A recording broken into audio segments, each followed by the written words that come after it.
welcome to the ASMR review show. For this video, we're going to be talking about romance movies because it is Valentine's Day, which we all know is just a corporate holiday. You know, it doesn't really matter. It's actually, well, all it is a conspiracy to breed more Scorpios. You know, if you put two and two together, what's 9 months after Valentine's Day? Scorpio season. It all makes sense.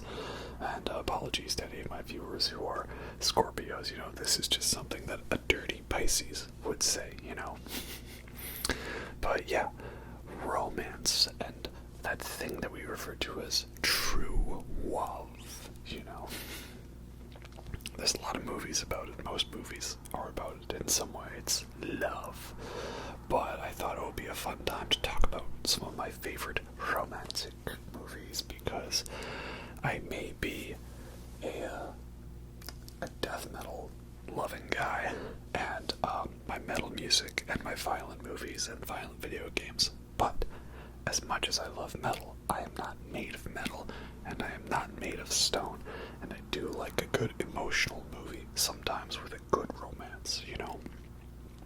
It's not just all those things they refer to colloquially as chick flicks. So yeah, we're going to talk about some of my favorite romantic movies for the Valentine's Day season. But if you clicked on this video thinking I was going to talk about romantic movies, I got bad news for you. You got clickbaited. Because we're also going to be talking about some anti-Valentine's Day movies or anti-romance movies, or maybe ones you should not necessarily watch on a first date, unless the person you're with is into that sort of thing, you know. Like, one example I think of, well, here's a couple movies we're talking about. Blue is the Warmest Color. It's a French film from 2013, I believe. And so that was a good movie. I really like it. It was weird. It got a lot of praise when it came out, but now I look back and a lot of people kind of really criticize the movie for stuff. Maybe it's not the best portrayal of an LGBTQ plus relationship in a film. A little by the numbers, perhaps. And I know when it's regarding the intimate scenes that there was a little bit of coercion on the director's part, forcing the actresses into doing the stuff, and that is definitely a little icky. So I don't know, maybe if I went back to this movie I would have different thoughts of it, but I thought it was really good at the time. But the main reason I bring up that one is that one could go either way on whether or not it's a good first date movie. But in that movie, the main character goes on a first date with a guy, and they're watching some movie in a movie theater and you can't see it. But me being the movie buff that I am, I could tell from the audio of the scene that they were watching Enter the Void. Enter the Void is not a first date movie. It is amazing. It's one of my favorites, and I love it, of course, because I'm such a film bro. Such a stereotypical answer, I know.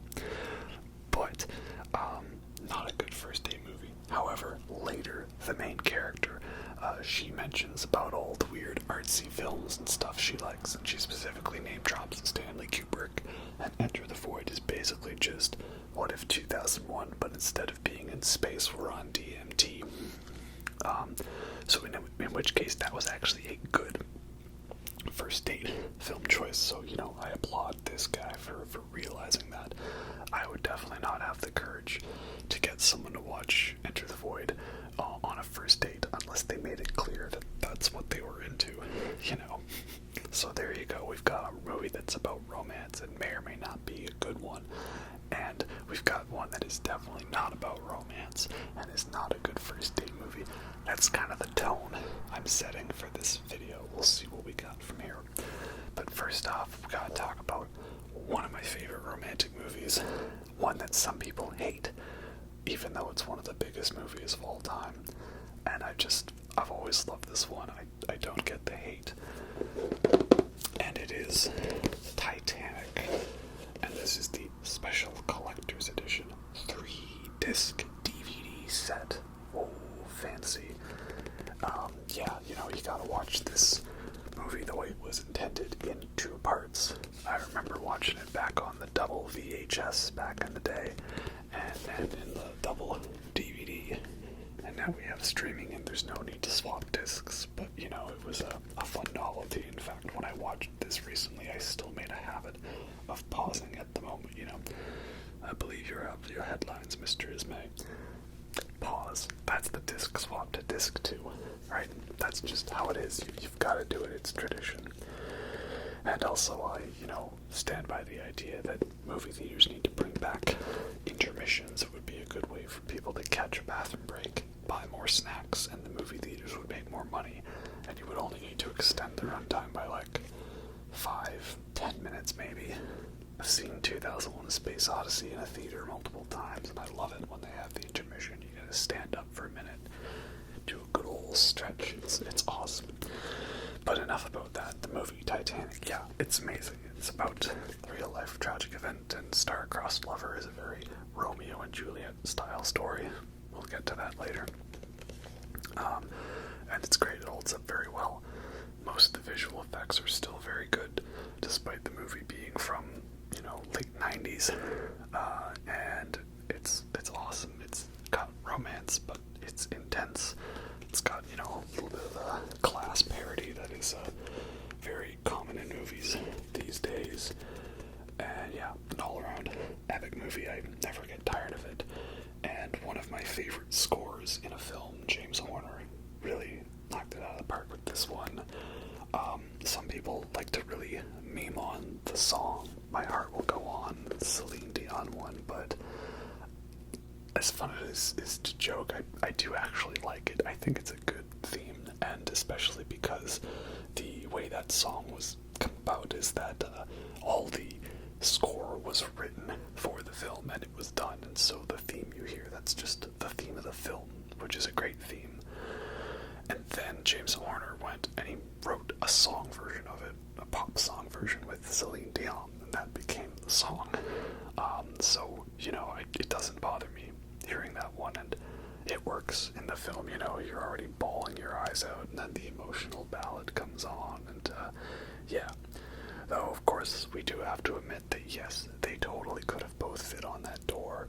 They just weren't thinking right because it was freezing in the middle of the Atlantic, So yeah, it's a great one. I think it's a good Valentine's Day watch. I mean, that's what I did for Valentine's Day. We watched it, and it was great. We love it still, very much so.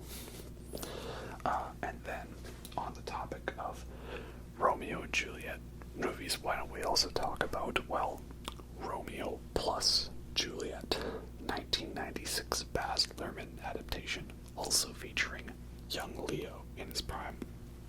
And this is good because he's at the age where, he's in a relationship with these women in these movies that are under 25, and he's under 25 too, so it's okay. Unlike now where he's like 48 and they're still under 25, Leo is just making it really hard to like him when he's doing weird stuff like that. It's like he's trying to be the living persona of Matthew McConaughey in Dazed and Confused. That's what I like about these high school girls. I get older, they stay the same age. Like that's just his life now, apparently. But anyway, 90s DiCaprio we're okay with, and he's very fine in this movie, and everyone's very fine in the movie.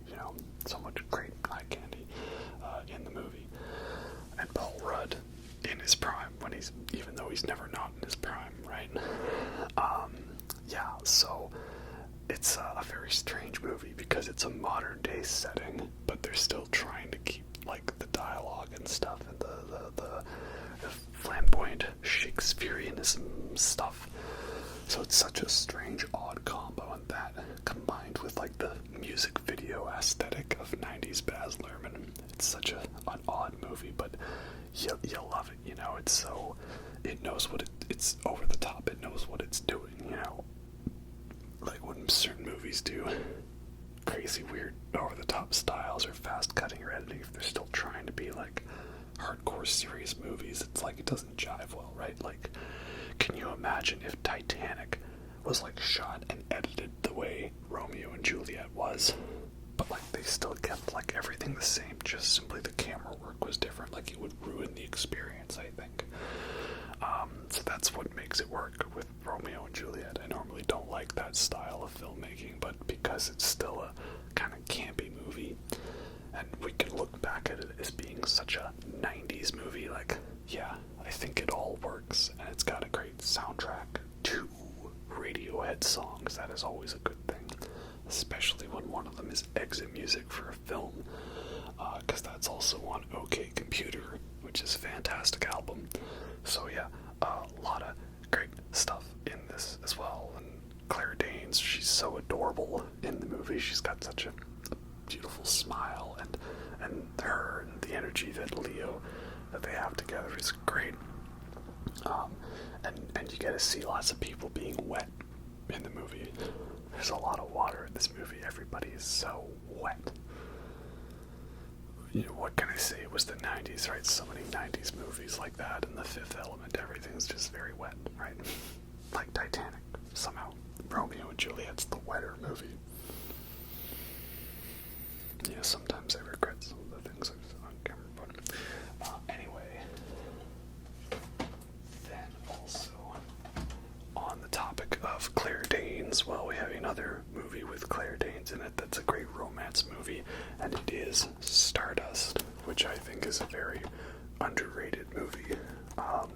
Yeah, this is back in the time when like DVDs would come in full screen or widescreen, right? How retro was that? Yeah, this is such an underrated movie, because it's like, you know, it's a fantasy setting, and it's based off the book produced by Neil Gaiman, I think it is, who writes the book on this one. I'm not sure. Yeah, based on the novel by Neil Gaiman. Yeah, and I know his stuff is, well, also very wet, shall we say. But yeah, it's a weird fantasy thing with like strange worlds and characters, but lots of fun magic and visuals and stuff. And you get Robert De Niro playing a cross-dressing pirate and stuff, and he just wants to dress up in drag. Like, that's great, man. Out of all the Robert De Niro performances, so many people love him for being like, you know, a tough gangster, you know. You talking to me? Who you talking to? Nobody else around, you know. Who you talking to, right? Who was a real tough guy, you know. You never got me down. You never got me down. Right? You know, it's just the guy that walk up, pistol whip somebody, you know, or, oh yeah, me and Jimmy, we're gonna take you guys, we're gonna paint you Roman color, it's not stupid. Right? Well, yeah, right, I'm gonna show him Jake Lamont, that's how it's done.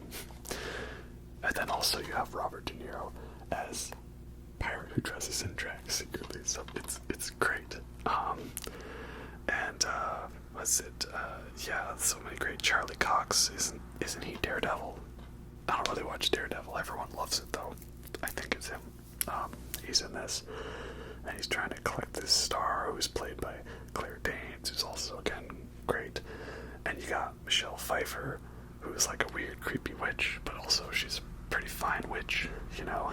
There's so many great scenes. I remember the first time I saw this movie was at a drive-in movie theater, and I don't know if I really got it, but like I remembered it, and then it was like probably over 10 years later, maybe even 13 years later, that I finally went back to it, and it was like I remembered everything.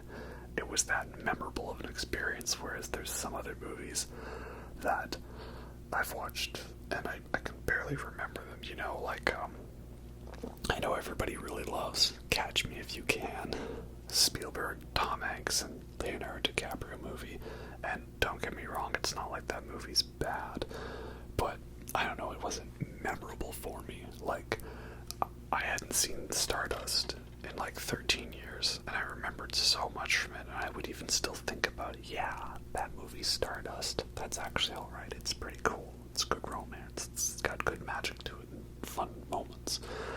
And then Catch Me If You Can, I'd be like, well, I remember there's like a bit where he's in like a newspaper printing place and he like peels the stickers off the airplanes. And then they have dinner at a place, and it's shot with the spotlight effect thing that Spielberg and Janusz Kaminski were doing in a lot of his films in the 2000s. And that's about it, really. I don't remember anything else from that movie, so... But, yeah, Stardust is a fun one. You know, I think it deserves a good fandom. That's for sure. What else do we have? Well, let's talk about some of the anti-ones. I feel that I've been talking about the good romance movies. Let's find some ones that are not necessarily the best one to watch on the first date. Okay, well, first one's obvious. It's Midsommar, right? It's a movie that's about a romance, but it's not a good romance. It's a dying romance, and it doesn't have a happy ending. But yeah, Midsommar is fun. It's great. Again, if your significant other is into this type of movie and they want to see some witchy shit, then this is a good one. But you know, not one if you can't handle being miserable for 3 hours straight. That's a fun one. And then the other one that's a little hard to categorize if it's good or not is In the Mood for Love, Wong Kar-wai. And I know he's a filmmaker. I need to see more of his stuff because people always talk about, was it Chungking Express and Happy Together and 2046. And he makes movies about romances that probably don't work, or about people being miserable, I think. Sounds good to me. But yeah, In the Mood for Love. It's about these two couples that are living next to each other. And there's the man from one couple and the woman from the other. They start seeing each other, and you can tell they kind of want to be with each other. But it's like, ooh, right person, but wrong time, wrong place. You know, just not gonna work. And then they find out stuff about them and their significant others. Yeah, it's a very beautifully shot movie, very lovely, significantly, meticulously paced. It's not slow, but it's definitely a chill-paced movie, you know, one you can kind of vibe to, and very beautifully shot, and such great little bits of color here and there. There's a lot of good color use in the film. I don't know what it is. It's like I see, like, modern movies these days, and it's like they've turned the saturation down. They don't let the color happen, and then you watch old foreign films, and it's like the color just pops. Like, just seeing scenes from this movie, it's like, did they just use a better camera or something? Why is it so vibrant, but it's not in your face? It's hard to describe. So yeah, In the Mood for Love, that's a very good vibe of a movie, but might be a little too heartbreaking for the first date, so you'll have to determine that one for yourself. And of course, definitely another bad first date movie is Eyes Wide Shut, which is just the movie about marriage means nothing, and it's all a lie, and it doesn't mean anything, and yeah, not necessarily a theme that a lot of people are gonna resonate with, but I love this one. It's great. It's my favorite Christmas movie. Definitely one of my favorite Christmas movies. Yeah, because it's about a couple where the woman confesses to basically have had feelings for another guy and was willing to give up all of her life to be with this other guy. And, you know, that sort of shatters Tom Cruise's world. He learns the horrifying truth that, yes, women are also capable of fantasizing about other men. Shocking, I know. But it leads to this weird, dreamlike, surreal escapade of adventures and moments and stuff. And is it real? Is it not? Is it a dream? A nightmare? I don't know. Was Kubrick secretly exposing the Illuminati? Did they actually murder him? Did he not get final cut on the film? A lot of mysteries surrounding this one, so it's good. And you should also watch it because it's got Todd Field in a small role as Nick Nightingale, the medical school dropout turned piano player. And he's important because Todd Field is the one directing Tar, the Kate Blanchett, the movie, which is up for a lot of Oscars this year. So yeah, once I've seen all of the Best Picture nominees, I'll do a video on the Oscar-nominated films. But Tar is great, and Eyes Wide Shut is great. Just not first date material. And then also, another one that's not necessarily great first date material is Possession, a movie I've talked about several times on the channel. It's a psychological horror movie with some body horror elements, and again, it's basically about a man and a woman in a relationship trying to replace each other with the idealized version of themselves. It's got young Sam Neill in it. He's great. And this was definitely a big influence on the Suspiria remake with the Berlin Wall setting and just the look and everything to it. Yeah, it's a very, very odd movie. And I know a lot of people dig it, so I'm glad I finally heard about it and watched it. Just again, not one for the faint-hearted, light-hearted romp. That's not it. But what is lighthearted and is fun and still holds up very well is, of course, the classic The Princess Bride. We love this one a lot. It's fun and it's cute and it's adorable and it's silly and the cast is great and it's got eye candy. That's always important. Yeah, it's a fun one. What else more is there to say? Well, I can say there was one year where, my fiance and I, we went as Wesley and Princess Buttercup for Halloween, and a lot of people recognized us, so that was good. It was a fun time. And it's a movie that so many people quote, and I continue to quote. And if you haven't seen this, then stop what you're doing right now and go and watch it, because it's just so goddamn entertaining and so pure of heart in the joy and the nostalgia, right? Yeah, love this one a lot. But not all movies can be happy and cutesy. Well, because some of those movies are movies like Old Boy.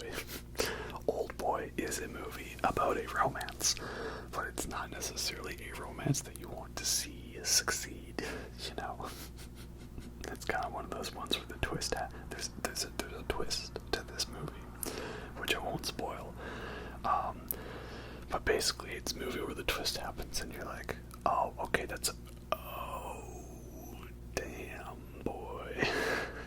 Yeah, I actually have not seen this movie in, probably 15-something years. It's been a long time. I should rewatch it at some point, but it's also do I need to rewatch this one? Yeah, I don't know, man, but it's good. It starts off like it's some typical action revenge movie, and then instead it just kind of questions the nature of existence and reality and stuff. So yeah, that's good, but not a romantic movie, nor should it be one where you're rooting for the romance. But of course, no talk of romantic movies would be complete without one of the most classic romantic movies, Casablanca, right? It's classic. I mean, I was really impressed how well the movie holds up, despite being from the 40s. They just really knew how to make them back then. And just the lighting and the shot composition of all the old black and white movies is so impressive. One thing I like to do to test to see how well a film is shot is I convert it to black and white and see how it looks then, and some films really benefit from the black and white look. Something like Requiem for a Dream just makes it look more gritty and dark, like Darren Aronofsky's first movie, Pi. Brazil looks like it's some classic 50s science fiction movie, not necessarily 80s. Alien is even more terrifying and dark and scary and grimy. I'm sure something like The Fly or Videodrome would make it look like Tetsuo the Iron Man. So that's great. But Casablanca is just so well shot and well done and well written. And it's a romance movie, but it's will it happen, will it not? And it's also, got themes of war in there. So it's just great. It's consistently ranked as one of the best movies of all time for a reason. That's for sure.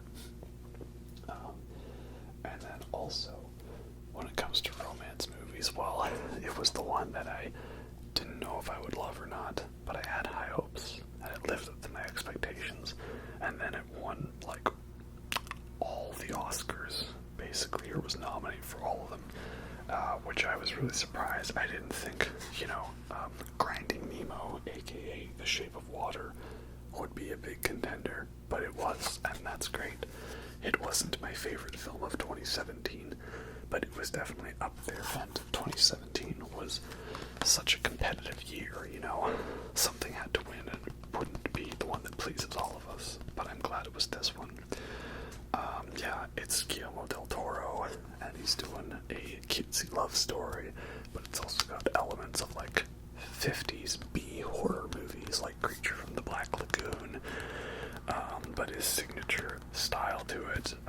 Really enjoyed this one a lot, and it was so funny because I went and saw this when it came out, and it wasn't a packed theater. It was mostly just people who were, like, probably there because they're like, oh, this new Guillermo del Toro movie, let's go check this one out. And then the second time I went and saw it, because I was going with new people the second time, they hadn't seen it yet, the theater was packed because the Oscar nominations had just come out, so now everyone was seeing this movie like, oh, I hear it's up for some awards, well, let's go see what this one is all about. And there's me in the theater thinking, you people have no idea what you're in for. And I remember this very old couple who was probably put off by a lot of the violence in the movie, and they were like, oh, well, that was strange. Yeah, but I guess I can see why it was nominated for a lot of awards. So maybe it isn't actually a good first date movie. I don't know. I think it is. It's like, it's got violence in it, yeah, but I don't think it's, like, too much to handle, It's not like it's Cannibal Holocaust or something like that.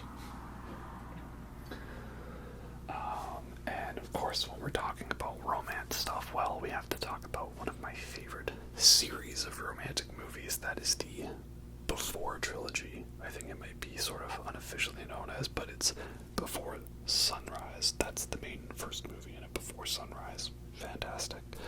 And it's got two sequels, Before Sunset and Before Midnight. And so these movies are following this couple, these two strangers that meet on a train in, where are they, in Vienna, I believe, in the first one. And then it's like a chapter in their lives every 9 years. So I guess the cycle's broken because we did not get a new one in 2022. Oh well. That's okay though, it works as a trilogy. And man, I was part of the film series waiting between Before Sunset and Before Midnight, but I could not imagine having, like, waited around the whole time from Before Sunrise to Sunset to Midnight the whole time. That would have just been crazy. And I waited for Avatar 2, and I waited for a new Tool album. So, I know about waiting. I've done my time of 12 years in Azkaban. So, yeah.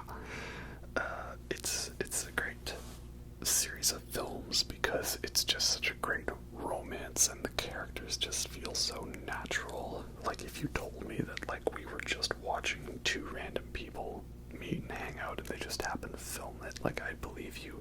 If you told me that all the dialogue was, like, improvised and they just sort of went with it naturally, I'd believe you. The conversations feel like the way real people talk. They talk about random stuff and they always try to seem pretentious or have conversations that aren't necessarily meaningful, but it's meaningful to them because they're communicating. So all three of them are great, so well done. I think Before Sunrise is still my favorite out of the three, though. I don't really know what the consensus on that is, but I love them all. They're very great and very romantic. I mean, not all of them are perfect. I mean, the first one kind of works as its own as a romance movie, but the second two, I would be a little more cautious of those because that's where, well, life happens and, shit gets real. So it can be a little uncomfortable to watch. I can understand why not everybody would be into that so much, so make of that what you will. But one that is definitely an anti-love movie is Love, the Gaspar Noé film. The one where when I heard the plot, I kind of thought, is this really a Gaspar Noé film? And then I kind of realized, okay, I see how he's going to make it dark and messed up. And where are the neon lights? I know the neon lights are going to come in at some point. This guy likes making movies that are essentially giant middle fingers to people with epilepsy. But yeah, it's a good one, just not a happy one, and not a romantic one, despite what the title might suggest. It's very well done, though, very interesting, though it might be one of my least loved Gaspar Noé films. Of the ones that I've seen, I have not seen all of his films. He apparently put out 2 new ones while I wasn't paying attention.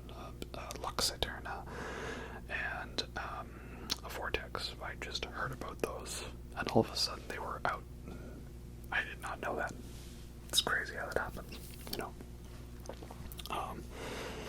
But it's good, you know. It's not afraid to shy away from depicting some very graphic images regarding, you know, when 2 people really love each other a lot, or they have strong feelings for each other.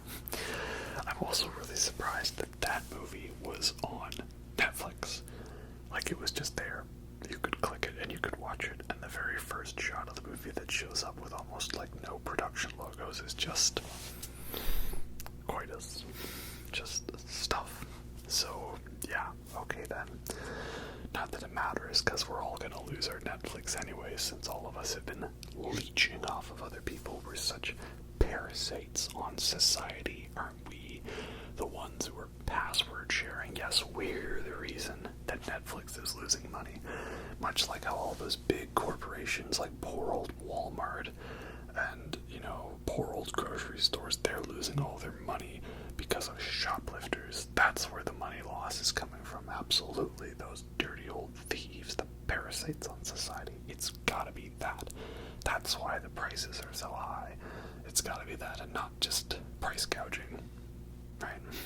That was sarcasm if you couldn't tell. Where were we? Oh yeah, Love. Right. Yeah. So yeah, great movie. I wish I could have seen it in 3D. There were some shots in that movie that were made to be experienced in 3D. You know, lots of great shots in that film. But then, you know, let's also rattle out some other great romantic movies. Across the Universe, the Beatles musical movie, the one that everybody hates, and I love it. This is why, again, I kind of liked when I was able to watch movies before the internet told me what to think, because I thought Across the Universe was like one of the most amazing things I've ever seen. I love it so much. And it's got Beatles music in it, and the songs are great covers, and they do such a fun job of weaving all these Beatles songs together into a narrative and a flow, and it perfectly charts the evolution of the Beatles from being boy band, hanging out, songs about love, to then songs about psychedelics and drugs, to songs about political discourse, and then it ends with a rooftop concert. Like, the creators of this movie did such a good job with it. But then I guess a lot of people went in watching it for the plot, and they didn't like that, so then they gave it low reviews, which sucks. You know, you don't really watch this movie for the plot, you watch it for the experience, right? Like that great quote from Tenet: "Don't try to understand it, feel it." That's how it is with Across the Universe, and I love it. One of my all-time favorite movies that I love that lots of people don't like. And it's got a great romantic movie, too, you know. I think it's a good first date movie. I mean, it's got pretty colors, it's got Beatles music, it's got love, it's got hot actors in it, and stuff like that. That's always a good thing. And the other one that I love as a romance movie is La La Land. More recent one, 2016, Damien Chazelle, Emma Stone, Ryan Gosling. Such a great movie. I know lots of people hate the Oscar bait movies because they don't like movies about making movies or movies about how Hollywood is so great. Well, you know what? If they make something good with it, I'm okay with that. And they did that with La La Land. It's a fun musical Firework. I love this one so much. I liked it better than Moonlight. Sorry. But Moonlight, I don't care that Moonlight won Best Picture. Whatever. It's not a race. It is, but it isn't. La La Land's fun. I actually went with a friend who was a girl, not a girlfriend. You know what I mean? Friend girl. Girlfriend, but friend girl. Anyway, we went together because I had seen the movie already, and she just wanted to see the movie. So I was like, well, I'll go again. Not as a date, just as a fun thing. And that was good fun time, and she was crying at the end of it, or at least trying not to cry. I felt bad. I was like, oh, it's okay. But yeah, it's a great date movie. It's fun and stuff like that. It's bittersweet though, but not like in a, depressing way. Like, I think if the romance movie gives you like a good cry, that's okay. Not if it gives you a bad cry, right? Like La La Land will give you a good cry. Titanic will give you a good cry. Love will give you a depressing cry. Possession will just scar you for life. So, yeah, La La Land's great. And then, when it comes to that genre that is colloquially known as chick flicks, right, which I don't necessarily agree with the label, when it comes to that, there's one movie I really love that some people classified as a chick flick. In fact, I have a poster of it in another room, and I got told by some people that I wasn't allowed to because I'm a guy, and that's a chick flick, and therefore I can't like that movie. It's not allowed. And that movie is 500 Days of Summer, which I don't really think is a chick flick. And it's kind of a very sort of, negative connotation of a term. And I don't think that applies to this movie for many reasons. One, it mainly focuses on the guy in the relationship, right? Typical chick flicks, it's usually about the girl's main character, and there's some guy that she's helplessly in love with, and it goes back and forth, and eventually they end up together and they live happily ever after. That's generally the focus of chick flicks from my understanding. I analyzed them with a team of scientists. And 500 Days of Summer is none of those things. It's about the guy's perspective and how he's kind of blinded by his love to project manic pixie dream girl status onto Zooey Deschanel, which, to be fair, Zooey Deschanel is definitely someone I think you could project manic pixie dream girl status onto. Her or Mary Elizabeth Winstead in Scott Pilgrim.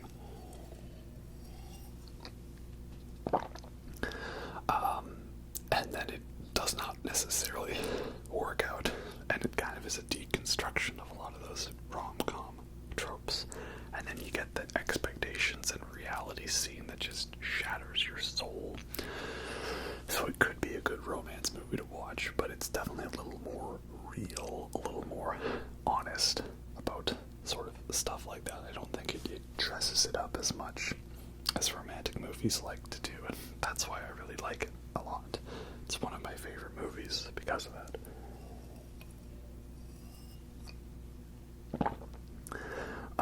And the fact that the main character is kind of a bit of a stuck-up, arrogant asshole, like, well, yeah, that's the point. The fact that he doesn't necessarily learn his lesson throughout the movie, yeah, that's kind of the point. It's kind of like, well, he might go through this same cycle again. Will he learn his lesson? Will he? Hopefully he does. I don't know. It's an open ending, which I really like. It just sucks that the director of this movie, Mark Webb, got on to basically being relegated to directing the horrible Amazing Spider-Man movies. Maybe it was in the name, Oh well. But then for anti-romantic movies, we have Phantom Thread. Phantom Thread is a Paul Thomas Anderson movie about an obsessive dress wardrobe designer played by Daniel Day-Lewis with the amazing name of Reynolds Woodcock. And he has this new girl he meets in his life who clearly clearly he's got feelings for. But their relationship goes back and forth in some tumultuous ways and some very uncomfortable conversations. But it's okay because they do find things to bond over. It's just very odd things that most normal couples would not bond over, if you know what I mean, if you've seen the movie. Yeah, it's a lot more strange of a film than you would think. I mean, that's most of Paul Thomas Anderson's movies. A lot of them end up being more surreal and odd and weird than I would expect. And this one's good at that. But I would not recommend this as a first date movie. No, not unless you two are equally as weird of a couple as the characters in this one. And also movies where people are weird couples is the David Fincher Gone Girl. Was Ben Affleck and Amazing Amy, Rosamund Pike. Yeah, another couple in a film that is a very interesting, strange one, you know, and if you've got what they've got, that's great for you, man. Good for you. But not necessarily the relationship I want to be associated with. But yeah, it's a good anti-Valentine's Day movie. We watched that on Valentine's Day one year. That was fun, you know, because sometimes you gotta watch an anti-Valentine's Day movie. And then, okay, well, you want romance. Okay, well, I got a couple of Gothic romances for you, because I really think the Gothic horror genre needs to come back. Gothic romance is so much fun because you always have such great set designs and costumes and very strange, surreal things happening, and they kind of tread the line between being romantic and horrific. And so if anybody has any good Gothic romance movies they could recommend to me, something like these two films we're going to talk about, then please let me know. But the first one we're going to talk about is another Guillermo del Toro movie. It's Crimson Peak. I do really love this movie a lot. Maybe it's a little weaker for Del Toro, but it's still good. If anything, just based on the style alone. I saw this movie years after it came out, and I kind of avoided, well, I'd heard negative things about it, but I just sort of ignored that and watched the movie as is, right? But it really annoys me that people didn't get this one. You see, I remember the big complaint being like, well, it's not scary, and there's ghosts in the movie, but they don't really do anything. And I thought, oh, okay, that's a bit of a letdown. And then you watch Crimson Peak, and like the second line of the movie after the intro, like after the main cold open, like one of the first conversations we have is a character saying, oh, I'm writing a book, and it's got ghosts in it, but it's not a ghost story, it just has ghosts in it, it's more of a romance. And I'm like, oh, so that's a metaphor for the entire movie then, isn't it? This is the movie what it's gonna be like. And then we were on track, and I watched it as is. And again, you got great looking people in the movie. Like, most of these movies have good looking people, and you know, eye candy doesn't hurt. It's eye candy. It's a visual treat. I can appreciate some fine visual eye candy, and I can appreciate all elements of visual eye candy. I don't need there to just be for me like some, you know, some nice thick girl with like massive tracts of land, right? They can be of all body shapes and sizes. It's about the persona and the vibe, right? Like Mia Wasikowska in this, great, she's awesome, very adorable.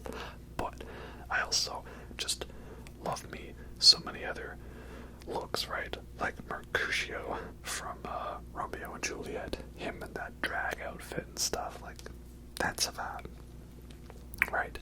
Young Leo with his tousled hair that Ruby Rose has got that style. Yeah, we like that. That's a vibe. And then we've got Tom Hiddleston in his sexiest role I think there ever was. Yeah, that's a vibe too. We got Gothic Jessica Chastain. She's great. Yeah, I'm not afraid to admit when I find dudes attractive. You know, some people will be like, oh, I mean, I guess the guy's alright. I don't know.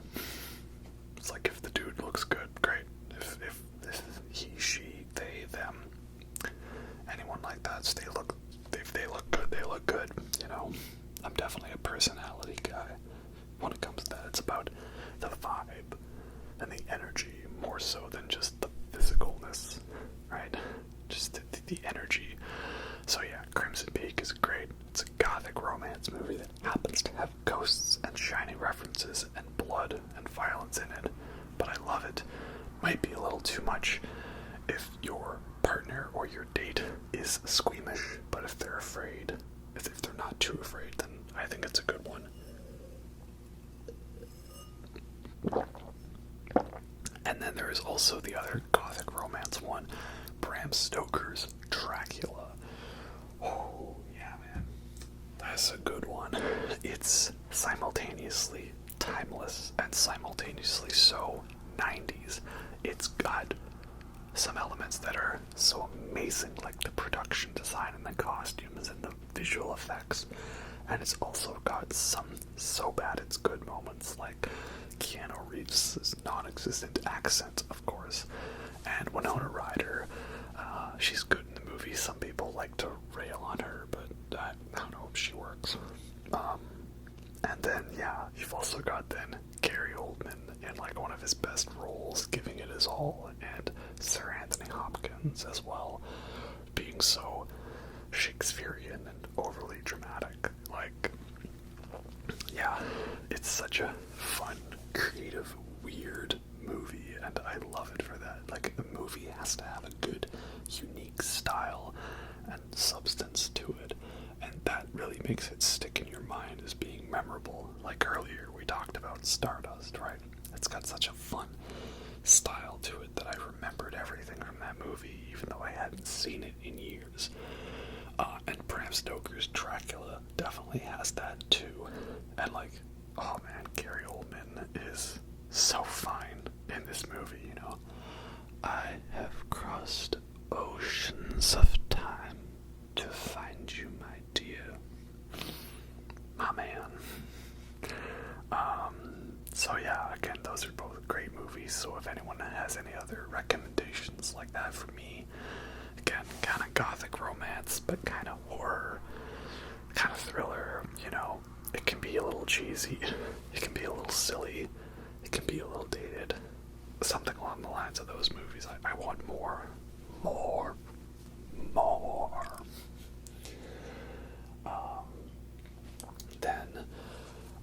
When it comes to movies where I'm not sure whether it's good or bad for your first date, but one romance that will definitely, totally emotionally devastate you is Portrait of a Lady on Fire. It's such a good movie. It's like shot like Barry Lyndon, and it's just emotionally devastating. Essentially, there's three main women are the main characters. One who is being wed off to some guy who she doesn't care about, forced marriage, and then one who is then there to paint her portrait, and the third who is sort of the maid helping out amongst this all. So it's mainly about them and their drama. It's a period piece. I don't remember the exact time, 1800s, something like that. Great costumes, of course. Always great costumes with movies like that. And there's almost no score in the movie, so when the music does happen, it's very poignant. Hits very well. And it's got like one of the greatest endings to a movie ever, with the use of Vivaldi. So yeah, I love this one a lot. I've only seen it once, and I just haven't really brought myself back to watching it because I don't know if I want to get as emotionally destroyed as I did the first time I watched this movie, but it is for sure a good one. And well, not exactly a romance movie. It's got elements of it, and it's cutesy, and it's fun, so we'll talk about that. And it's WALL-E, of course, because we love WALL-E. WALL-E is my favorite Pixar movie because science fiction and 2001: A Space Odyssey references. So yeah, I love it a lot. I think it's kind of cool how like they package the DVD in like cardboard, like normally with the DVD cases there's like plastic. It's all cardboard. They tried to make it more eco-friendly, you know. They got ahead on the King Gizzard train of, you know, cardboard sleeves rather than plastic, right? So yeah, that's a fun little thing. And WALL-E's a great movie. It's so adorable watching the cute little E.T. looking robot try to win over the super sophisticated and very uptight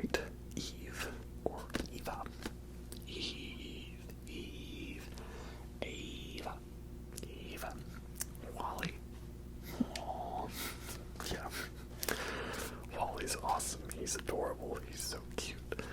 And it's a very fun movie, so I think that's a good date movie, you know? I mean, I could talk about a lot of animated movies like that, like Lady and the Tramp, or Sleeping Beauty, Robin Hood. Disney Robin Hood's fun, you know? They're adorable, too. Beauty and the Beast, of course, great one. Little Mermaid, I know not all of those are good romances, because, you know, it's like, well, that person's actually 16, and that person's like 24, or something, but, you know, it's a fairy tale. It's hard to describe. Like, you just kind of go with it, even if it doesn't really make sense, right? It's for kids. And let's start wrapping it up, maybe. The English Patient is a romance movie that a lot of people hate because of that one episode of Seinfeld, right? And it's funny because I think I had seen that Seinfeld episode and I didn't remember that it was The English Patient. That's the one that Elaine's so bored by. And so then I just went and I watched this movie kind of knowing, oh, not a lot of people like this one, and I actually thoroughly enjoyed it. Granted, I haven't seen this one in probably like 15 something years, so maybe if I went back to it, I would like it a little less. I don't know, I thought it was good. It was a epic World War II romance. Was it World War II or World War I? I can't remember. But it was an epic romance and a period piece with a great cast. Ray Fiennes looking very fine indeed.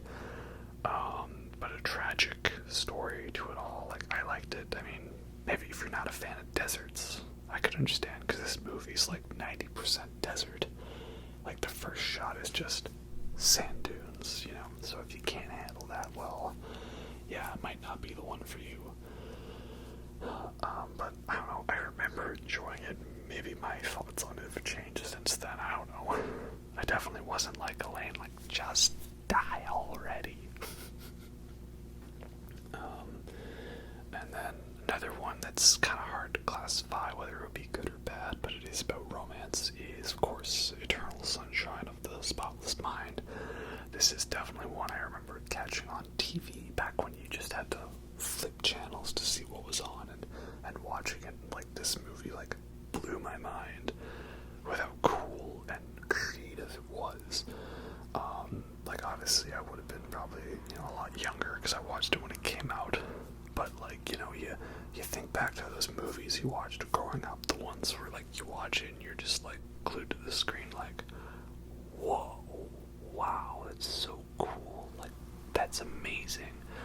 And Eternal Sunshine of the Spotless Mind was definitely one of those ones for me. The way the visual effects are done, and the shots, composition, and everything like that is so well formulated, and the concept and the idea to it, it's just so great.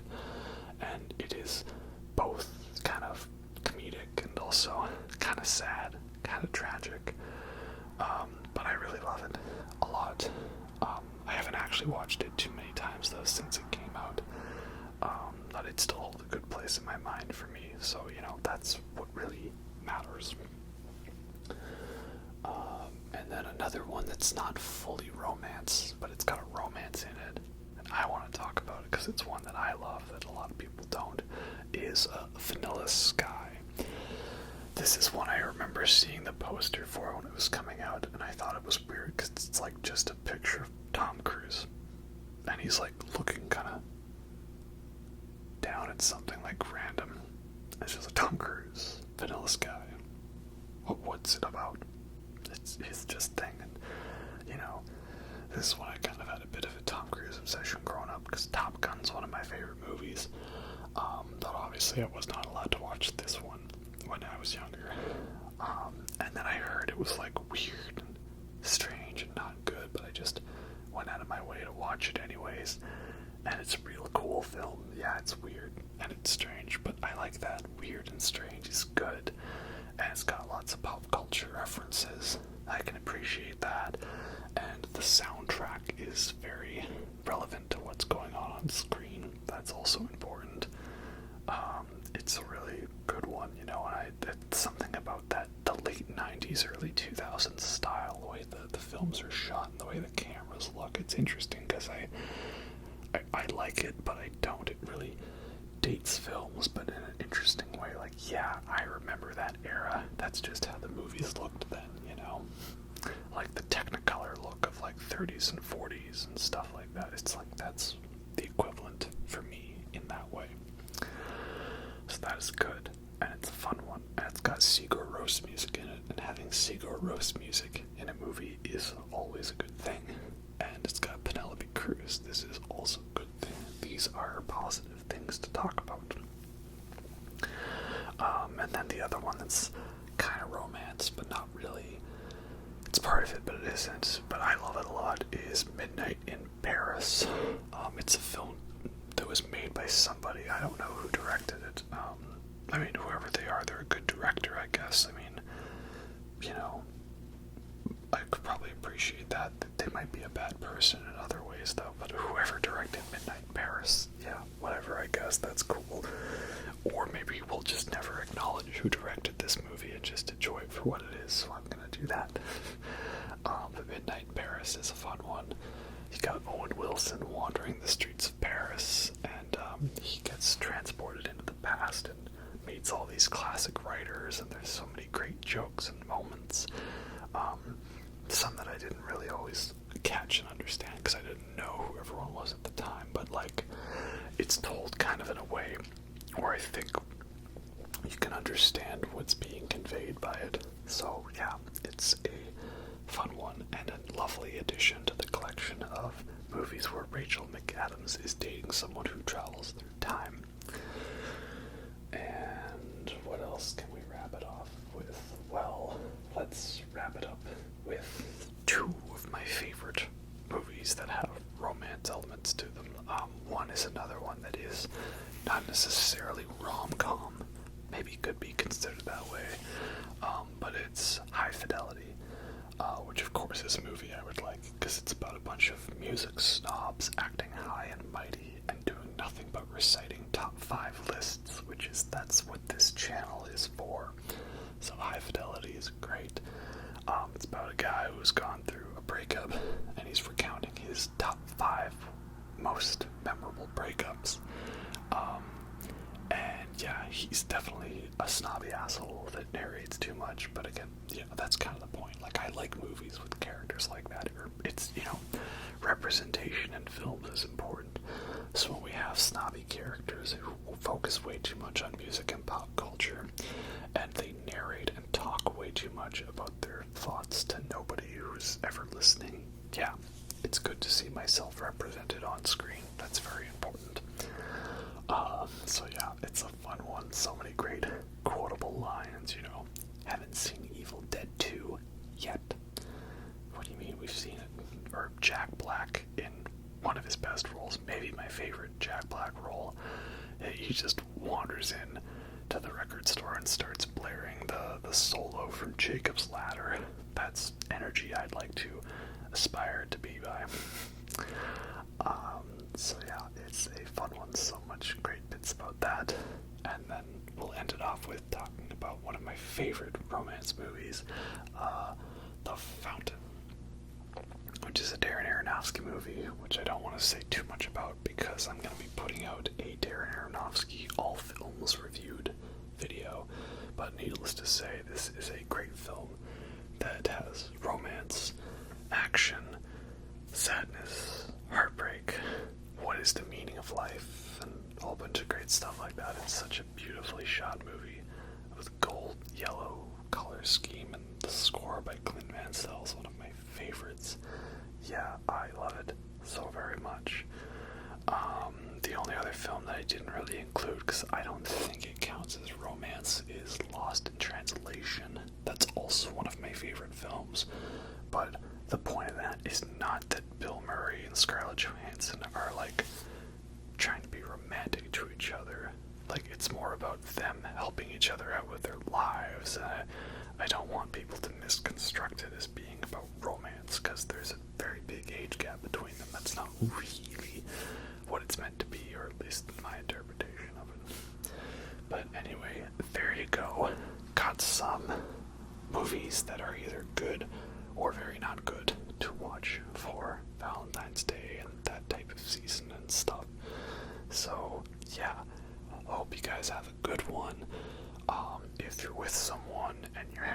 stuff. Again, be safe and don't give birth to another Scorpio. Brought to you by the Pisces gang. And hey, if you don't have someone right now, that's okay, man. Don't worry about it, right?